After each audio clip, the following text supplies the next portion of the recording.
السلام علیکم۔ آپ کے اپنے چینل ناولس لائبریری میں آپ سب کا دل کی گہرائیوں سے خوش آمدید کرتی ہوں۔ ہماری ناول کا نام ہے لا حاصل خواب اور اسے تحریر کیا ہے ہماری پیاری سی رائٹر پلوشا صافی نے، اور آج ہم قسط نمبر 17 ریڈ کریں گے۔ زیادہ ٹائم ویسٹ نہیں کریں گے اور بڑھتے ہیں ناول کی جانب۔ وکیل صاحب اپنے کیبن میں بیٹھے تھے جب کوریڈور میں شور بلند ہوا۔ جب تک وہ معاملے کا تعین کر پاتے، مہابیر ان کے کیبن کا دروازہ دھکیل کر لمبے ڈگ بھرتا اندر داخل ہوا۔ اسے یوں طیش میں آتے دیکھ کر وکیل غیر ارادی طور پر اپنی جگہ سے کھڑا ہو گیا تھا۔ وکیل صاحب، آغا صاحب کی اب تک ضمانت کیوں نہیں ہوئی؟ اس نے مسکراتے ہوئے ان کا کالر جکڑ لیا۔ اپلائی کیا ہوا ہے مہابیر، وقت لگتا ہے ایسے کیسوں میں۔ میز پر ہاتھ رکھ کر خود کو گرنے سے بچاتے ہوئے کہنے لگے، 1 مہینہ کافی نہیں ہے تمہیں؟ اس کے چہرے کے قریب دانت پیستے غرایا۔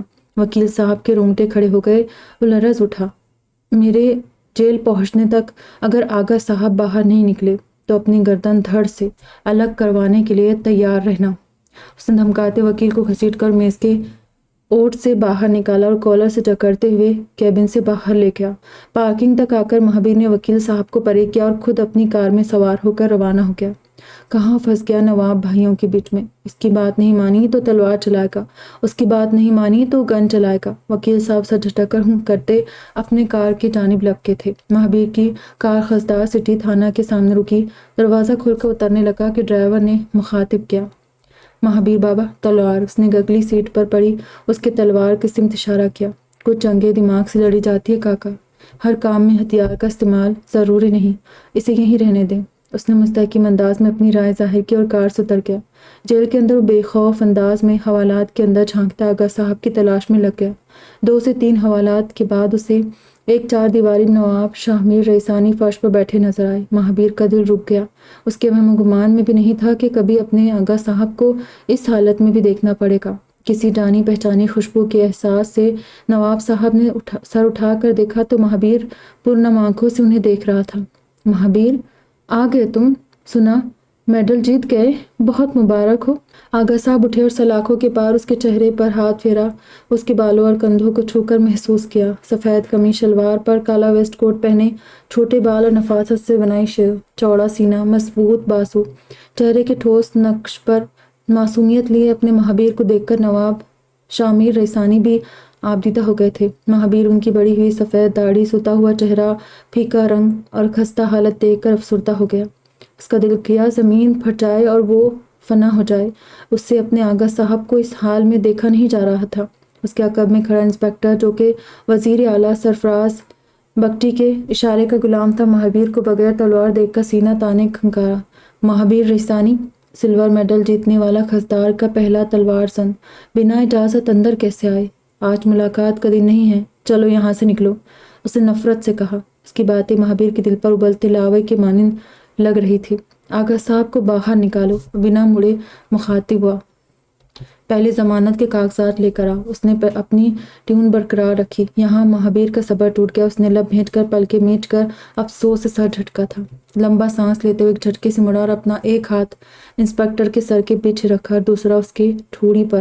اس کا انداز انتہائی وحشتناک تھا اور انسپکٹر کے سر اور ٹھوڑی پر گرفت اتنی ہی سخت کہ اگر وہ مخالف سمت میں ہاتھوں کو حرکت دیتا تو اس کی گردن ٹوٹ ضرور جاتی۔ خالی ہاتھ دیکھ کر کمزور سمجھ لیا کیا؟ ابھی بازوں میں اتنا دم ہے کہ آغا صاحب کے لیے بنا ہتھیار کے بھی کسی کی گردن توڑ دوں۔ باہر نکالو انہیں، ابھی! انسپکٹر کی آنکھوں میں آنکھیں ڈالے گرایا۔ انسپکٹر کی سانس بند ہونے لگی۔ اس نے ساتھ کھڑے حوالدار کو دیکھا۔ وہ تیزی سے آگے آ کر نواب صاحب کے حوالات کا دروازہ کھولنے لگا۔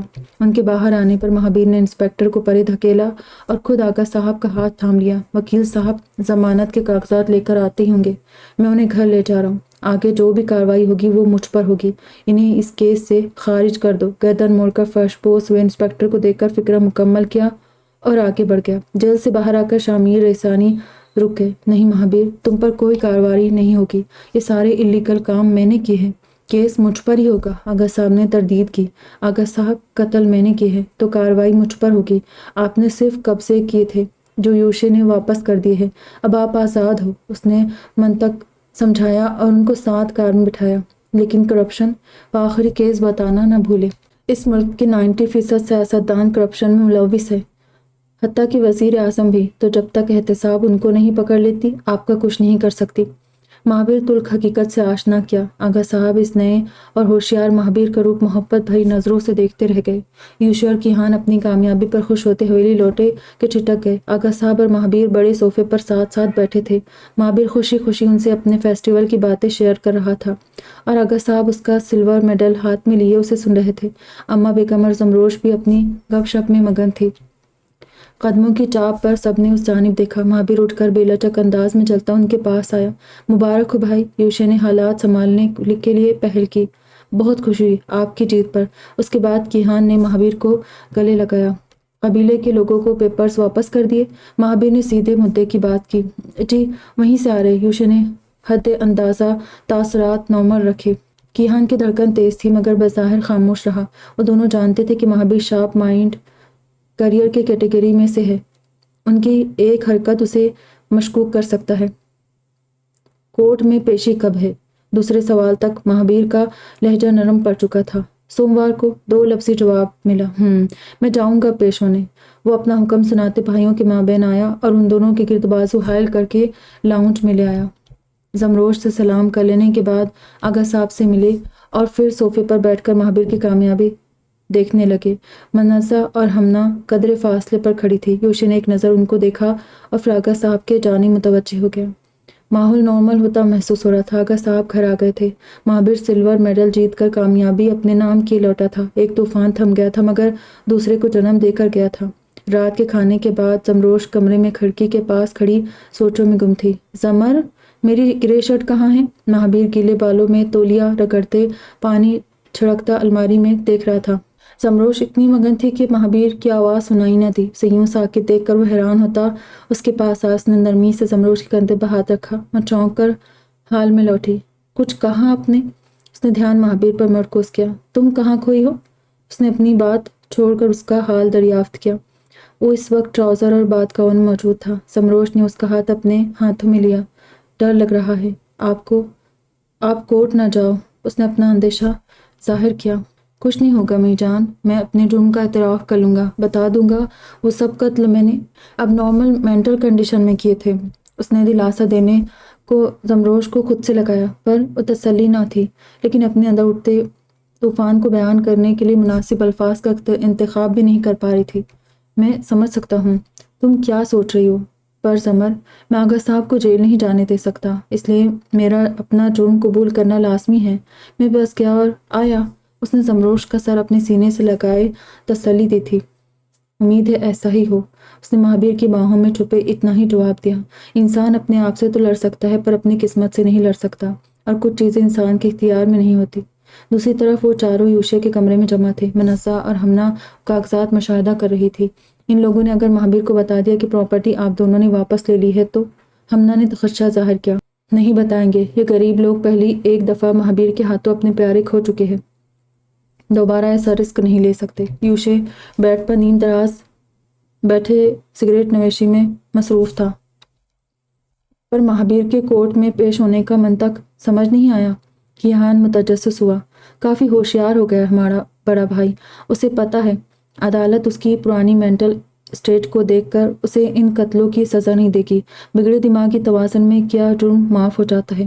زیادہ سے زیادہ کوئی نقدی جرمانہ عائد کرے گی، اس لیے اس نے آغا صاحب کی ضمانت کروا کر خود کو آگے کیا۔ یوشی نے دھواں اڑاتے ہوئے انکشاف کیا۔ اس کے انکشاف پر کیہان، منزہ اور ہمنا تینوں سکتے میں چلے گئے تھے۔ پھر تو جب اسے پتہ چلے گا یہ سب ہمارا پلان تھا تو وہ ہمیں بھی نہیں چھوڑے گا، منزہ نے نفی میں سر ہلاتے ٹرانس کی کیفیت میں کہا۔ اب وہ اتنا بھی ظالم نہیں کہ سگے بھائیوں کو مار دے۔ کیہان نے ان کی بات کو رد کرتے کہا۔ ماحول میں خاموشی چھا گئی۔ وہ پراپرٹی قبضہ کرنے پر خوش ہو یا مہابیر کے نارمل ہونے پر خفا، وہ طے نہیں کر پا رہے تھے۔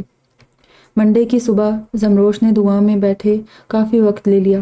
جب آنکھیں کھولی تو چہرہ تر تھا۔ اس کے دائیں سمت مہابیر بیٹھا اسے دیکھ رہا تھا۔ میں نے تمہارے ساتھ کوئی ناانصافی تو نہیں کی؟ اس کے متوجہ ہونے پر وہ پوچھنے لگا۔ نہیں، بالکل نہیں۔ اس نے بیٹھے بیٹھے گھوم کر رخ اس کے سمت کیا۔ میرا فیصلہ برا لگ رہا ہوگا؟ دوسرا سوال تجسس بھرا تھا۔ نہیں، بلکہ دیکھ کر اچھا لگا کہ آپ کو ماں باپ کی اتنی قدر ہے، فیملی کی اتنی فکر ہے۔ زمروش نے اسے اطمینان دینا چاہا۔ مجھے قید ہو گئی تو؟ وہ تھوڑی کے نیچے ہاتھ رکھے اسے محبت بھری نظروں سے دیکھ رہی تھا۔ میں انتظار کروں گی۔ اس نے اپنا ہاتھ اس کے گال پر رکھا۔ میں جلدی واپس آؤں گا۔ اس نے آگے ہو کر زمروش کی پیشانی پر بوسہ دیا۔ میں دعا کروں گی۔ اس نے وہ لمس دل میں اتارا تھا۔ یکدم اس کا دل بھر آیا۔ اسے لگا مانو وہ اس لمس کو آخری مرتبہ محسوس کر رہی ہو۔ 9 بجے وہ چاروں مرد حضرات عدالتی کارروائی کے لیے روانہ ہو گئے تھے۔ مجبور عوام کی جانب سے کوئی نہیں آیا۔ سرکاری وکیل نے کوشش کی مگر مہابیر کی جانب سے اس کا دفاعی کیس کافی مضبوط تھا۔ جج صاحب نے مہابیر کی میڈیکل رپورٹس اور اس کے دماغی صورتحال کو مد نظر رکھتے ہوئے رہائی کا فیصلہ سنایا۔ شامر صاحب اور مہابیر کی خوشی کا ٹھکانہ نہیں تھا۔ ابھی وہ سب کورٹ سے نکل ہی رہے تھے کہ یوشے کو سرفراز صاحب کی کال آنے لگی۔ اس نے تیزی سے کاٹ کر موبائل سائلنٹ پر کر دیا۔ عدالت سے واپسی پر انہوں نے قبیلے کا رخ کیا۔ جن جن فیملیز کا اس نے نقصان کیا تھا، ہر گھرانے کو کچھ معاوضہ ادا کرتے ہوئے معافی مانگنے لگا۔ کوئی اور مشکل تو نہیں ہے؟ غلام رسول کے گھر پہنچ کر نواب صاحب نے معاوضہ دینے کے بعد پوچھا تھا۔ غلام رسول کے بیٹے نے زبان کھولنی چاہی مگر وہ بوڑھا مزدور بیچ میں ٹوک گیا۔ نہیں نواب صاحب، کوئی مشکل نہیں۔ اس نے ہاتھ جوڑے سر جھکا لیا۔ شامیر صاحب اور تینوں بیٹے سر کو خم دے کر نکل گئے۔ ان کے جانے کے بعد وہ جوان لڑکا جوش میں آ گیا۔ پتہ نہیں کیوں نہیں دیا۔ وہ اپنے بابا پر برس پڑا۔ کیا مل جائے گا بتا کر؟ کیا نواب صاحب ہماری خاطر اپنے بیٹے کو سزا تھوڑی دیں گے؟ سرخ آنکھوں سے بیٹے سے مخاطب ہوا۔ اس کے پاس کوئی جواب نہ تھا۔ بھائی کو تو کھو دیا، تمہیں نہیں کھونا چاہتا۔ زمین کی قیمت تم سے زیادہ تو نہیں ہے۔ اس نے بیٹے کو سینے سے لگا کر تسلی دی تھی۔ وہ نئی نسل کا لڑکا اپنے باپ کی بے بسی پر خون جلاتا رہ گیا۔ حویلی میں خوشی کا سما تھا۔ مہابیر کی رہائی کے بابت سب خوش تھے۔ ان سب کی نظروں سے بچ کر یوشے باہر چلا گیا۔ اس کے پیچھے کیہان بھی نکل آیا تھا۔ کچھ مسافت کر کے وہ ایک سنسان کھنڈراتی جگہ پہنچے جہاں سرفراز صاحب پہلے سے ان کے منتظر تھے۔ سارا پلان الٹا پڑ گیا ہے، اب کیا کہو گے؟ ان دونوں کو آتے دیکھ کر وہ جھپٹ پڑے۔ ریلیکس وزیر اعلیٰ صاحب۔ یوشے نے اپنا کالر چھڑایا۔ شامیر بھی آزاد ہو گیا اور مہابیر بھی۔ اب وہ ہمیں نہیں چھوڑیں گے۔ اور یاد رکھنا، اگر شامیر مجھ تک پہنچا تو میں تم دونوں کے سارے راز بتا دوں گا۔ وہ دھمکا کر جانے لگے۔ یوشے کے سائڈ سے گزرتے اس نے ان کو بازو سے کھینچا، خود سے لگا کر دوسرے ہاتھ میں پکڑے گن سے انہیں شوٹ کر دیا۔ سرفراز صاحب کی آنکھیں بڑی ہو گئی اور کرا اٹھے۔ یہ کیا کر دیا؟ کیہان اس سے بھی زیادہ ڈر گیا تھا۔ سنا نہیں کیا کہہ رہا تھا؟ آغا صاحب کو ہمارے راز بتا دے گا۔ اس نے انہیں زمین پر گرا دیا۔ کسی نے دیکھ لیا تو قیامت آ جائے گی۔ وزیر اعلیٰ کو مار دیا آپ نے؟ یہ کوئی چھوٹی بات نہیں ہے۔ کیہان کا دل راضی نہ تھا۔ کسی کو پتہ نہیں چلے گا۔ چلو۔ یوشے نے آس پاس دیکھتے اسے ہاتھ سے پکڑ کر کھینچا تھا۔ کیہان افسردگی سے سرفراز صاحب کی ڈیڈ باڈی دیکھتے ہوئے گاڑی میں جا بیٹھا۔ یہ صحیح نہیں ہے۔ دولت کے چکر میں ایک کے بعد ایک قتل کیے جا رہے ہو۔ یہ بالکل ٹھیک نہیں ہے۔ وہ اب تک اپنے آپ میں جونج رہا تھا۔ کیہان دیکھ بھائی، ہم اپنی منزل کے بہت قریب ہے۔ وزیر صاحب کی موت ہمارے لیے فائدہ مند ثابت ہوگی۔ اب اگلے وزیر کے لیے اجلاس ہوگا۔ یوشے نے سنسان جگہ سے کار نکال کر اسے سمجھانا شروع کیا۔ آغا صاحب بھی اگلے وزیر اعلیٰ بنیں گے، مزید پاورفل ہو جائیں گے۔ مہابیر تو ہے ہی ان کا رائٹ ہینڈ، اس میں ہمارا کیا فائدہ ہوا؟ کیہان نے درپیش صورتحال کی پیشن گوئی کی۔ آغا صاحب ابھی تک کیس میں الجھے ہوئے ہیں۔ جب تک وہ احتساب کے پیشوں سے پوری طرح فری نہیں ہوتے، انہیں وزیر اعلیٰ کے لیے انتخاب نہیں کیا جائے گا، اور مہابیر کا مینٹل لیول اس قابل نہیں ہے۔ کمیٹی اسے نہیں چنے گی تو آٹومیٹیکلی یہ موقع میرے پاس آئے گا، اور میرے رائٹ ہینڈ تو تم ہو۔ یوشے نے نئے خواب دیکھنے لگا۔ میں وزیر اعلیٰ بنا تو پورا خزدار ہمارا اور حویلی بھی ہماری۔ اس نے نئے فساد کی پلاننگ کرتے چمکتی آنکھوں سے اسے دیکھا۔ کیہان نے اس کی بات مان کر سر اسبات میں ہلایا اور دونوں نظروں سے اوجھل ہو گئے تھے۔ میں نے کہا تھا جلدی واپس آ جاؤں گا۔ مہابیر ایک ابرو اٹھا کر زمروش کو جتانے لگا۔ آپ نے سیدھا راستہ اپنا لیا ہے۔ ایسا کیسے ہوگا کہ اللہ آسانی نہ کرے؟ مجھے اللہ پر پورا یقین ہے۔ زمروش نے سینے پر ہاتھ باندھے خود اعتمادی دکھائی۔ اگلی صبح شفیق صاحب کی کال پر وہ خوشی سے چہک اٹھا۔ مہابیر، اگلے ماہ اسلام آباد میں نیشنل گیمز ہونے والے ہیں اور بلوچستان سے بھی کئی سارے پلیئرز جا رہے ہیں۔ ہم نے فینسنگ کے لیے تمہارا نام دیا ہے۔ شفیق صاحب نے خوشی کی نوید سنائی۔ یہ تو بہت اچھی خبر ہے سر، میں ضرور پارٹیسپیٹ کروں گا۔ مہابیر نے تائید کی۔ اس خبر پر زمروش، اماں بیگم اور آغا صاحب بھی بہت خوش ہوئے۔ ان کے نزدیک زندگی پھر سے معمول پر آ گئی تھی، مگر حقیقت تو کچھ اور ہی تھی۔ اسمبلی ہال میں کھلبلی مچی ہوئی تھی۔ مخالفین نواب شامیر رئیسانی کے خلاف نعرے لگائے تھے۔ سب کا یہی مطالبہ تھا کہ سرفراز صاحب نے شامیر صاحب کو گرفتار کروایا تھا تو بدلے میں انہیں مار دیا۔ اسپیکر کسی بھی ثبوت کے بغیر اراکین کی بات تسلیم کرنے کے راستے میں نہیں تھے۔ سب سے زیادہ واویلا سرفراز صاحب کے پارٹی ممبران کی جانب سے ہو رہا تھا۔ دوسری طرف کچھ جوشیلے ممبران پولیس اور میڈیا حویلی تک جا پہنچے۔ یہ لوگ تو گھر تک آ گئے ہیں، کیا کریں؟ اماں بیگم بے چین بیٹھی تھی۔ کچھ نہیں ہوگا، ہم سب ہیں نا آغا صاحب کے ساتھ۔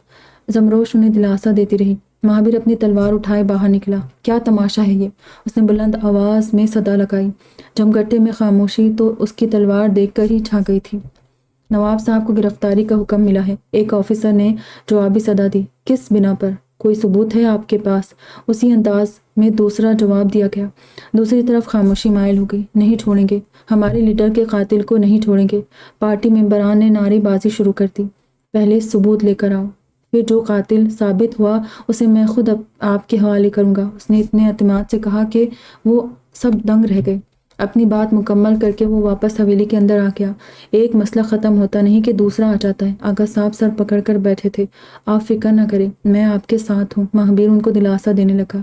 تعلقات نبھانے کے لیے عہد و پیمانے کی ضرورت نہیں ہوتی، ضرورت ہوتی ہے تو صرف ایک دوسرے سے مخلص ہونے کی، پھر چاہے وہ تعلق دوستی کا ہو، محبت کا ہو، خون کا ہو یا احساس کا۔ یوشے اور کیہان کے دل حسد سے زنگ آلود ہو چکے تھے، وہیں مہابیر کا دل مخلصی کی ہر حد پار کرنے پر راضی تھا۔ وقت کی رفتار کے ساتھ ساتھ معاملہ ٹھنڈا پڑ گیا۔ نئے وزیر اعلیٰ کے انتخابات کی تیاریاں ہونے لگی۔ آغا صاحب پر سے سارے الزامات ہٹ گئے تھے، انہیں کلیئر کرا دیا گیا تھا۔ مقابلہ ان کے اور یوشے کے بیچ طے ہونا تھا۔ آغا صاحب کی جانب سے کوششیں قدرے کمزور تھی، شاید وہ خود بھی یوشے کو کامیاب دیکھنا چاہتے تھے۔ انہوں نے اپنے کیمپین کے لوگ بھی یوشے کے پارٹی میں لگا دیے۔ 2 دن بعد نیشنل گیمز کے لیے بلوچستان کی ٹیم روانہ ہو رہی تھی۔ شفیق صاحب کی جانب سے تیسری کال تھی، مگر مہابیر دل نہیں تھا۔ یہاں اتنا سب کچھ ہو گیا، میں نہیں جاؤں گا، آپ کو میری ضرورت پڑ سکتی ہے۔ وہ آغا صاحب کے اسٹڈی میں ان کے روبرو بیٹھا تھا۔ اپنے آغا صاحب کو کمزور سمجھ لیا ہے کیا؟ میں خود کو سنبھال لوں گا، تمہارے گیمز میں جانا ضروری ہے، آغا صاحب نے اصرار کیا۔ بالکل، ہم سب ہیں نا یہاں، آپ جائیے اور پھر سے میڈل جیت کر آئیے گا۔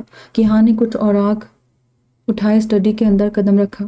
مہابیر اور آغا صاحب نے بیک وقت اسے دیکھا تھا۔ وہ پیپرز ٹیبل پر رکھتے گھوم کر آغا صاحب کے سمت آیا۔ میرے ایک نہیں 3 بیٹے ہیں، شکر ہے تم اور یوشے مصروف ہو تو دیکھو تیسرا بیٹا خدمت میں کھڑا ہے۔ آغا صاحب نے دل جوئی سے کیہان کا ہاتھ پکڑ کر تھپتھپایا۔ مہابیر ان کی باتوں سے مطمئن ہو کر سر اسپات میں ہلاتے جانے کے لیے مان گیا۔ آغا صاحب سے بات کر کے کمرے میں آیا تو زمروش منہ پھلائے سینے پر ہاتھ باندھے بیٹھی تھی۔ مہابیر نے کمرے میں آتے اس کا پھولا ہوا چہرہ دیکھا اور اپنی ہنسی روک کر قدم قدم چلتے اس کے پاس آیا۔ یہ پیارا چہرہ اتنا پھولا ہوا کیوں ہے؟ پیچھے سے سر آگے کرتے ہوئے اس کے کندھے پر ٹھوڑی ٹکا گیا۔ اس لیے کہ آپ مجھے ساتھ نہیں لے کر جا رہے؟ اداسی سے بولی۔ اس لیے کہ میرے ساتھ شفیق صاحب جا رہے، رضا سر ہے، 4 پلیئرز کی ٹیم ہے، ایک نرس ہے، ایک ٹرینر ہے، ایک سپروائزر ہے، اور بہادر کاکا بھی تو ہے۔ اس نے ایک ایک کر کے ٹیم ممبران کے نام گنوائے۔ پر میں نہیں ہوں۔ وہ اب بھی ناراض رہی۔ اس وقت تو تمہاری یہاں ضرورت ہے۔ وہ سیریس ہوتا گھوم کر اس کے سامنے آیا۔ زمروش نے پلکیں اٹھا کر اسے دیکھا۔ اس وقت اماں بیگم اور آغا صاحب کو تمہاری ضرورت ہے۔ میرے بعد اگر کوئی انہیں سنبھال سکتا ہے تو وہ تم ہو زمر۔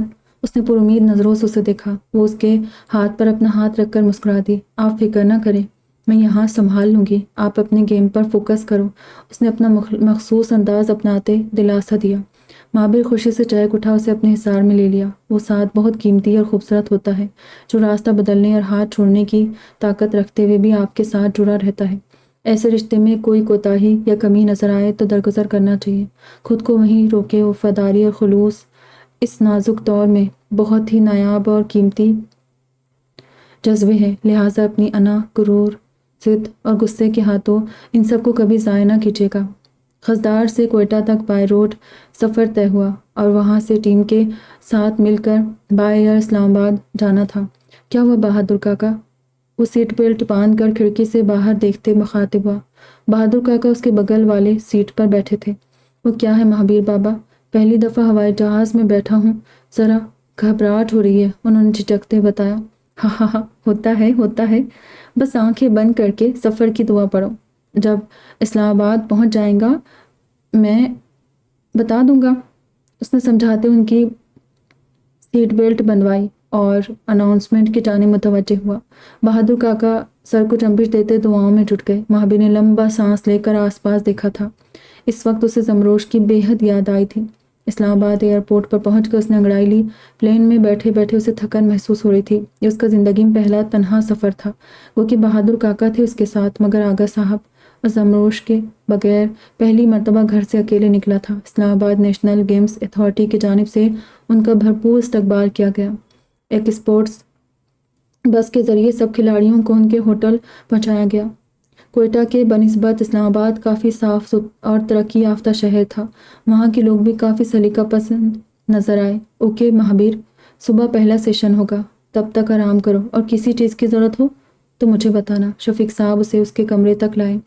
اس کی کمزوری کو مد نظر رکھتے ہوئے اس کا خاص خیال رکھ رہے تھے۔ وہی مہابیر کو بھی ان کے ساتھ اپنائیت محسوس ہوتی تھی۔ ان کی ہدایت پر وہ سر کو خم دے کر کمرے کے اندر بڑھ گیا اور سب سے اول موبائل نکال کر زمروش کو کال ملا لی۔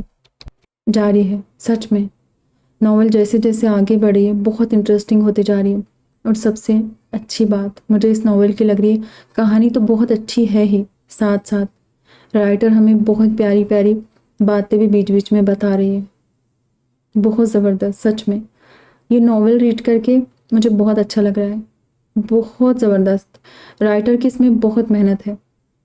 مجھے ایسا لگ رہا ہے میں جتنی پیاری ناول ہے نا اتنا اچھا ریڈ بھی نہیں کر پا رہی ہوں، لیکن صحیح میں ناول بہت اچھی ہے، مجھے تو بہت اچھی لگ رہی ہے۔ چلیے آپ لوگ اپنا خیال رکھیے گا، ناول انجوائے کیجیے گا، ریڈ کیجیے گا، سنیے گا اور مجھے دعاؤں میں یاد رکھیے گا۔ پھر ملیں گے، خدا حافظ۔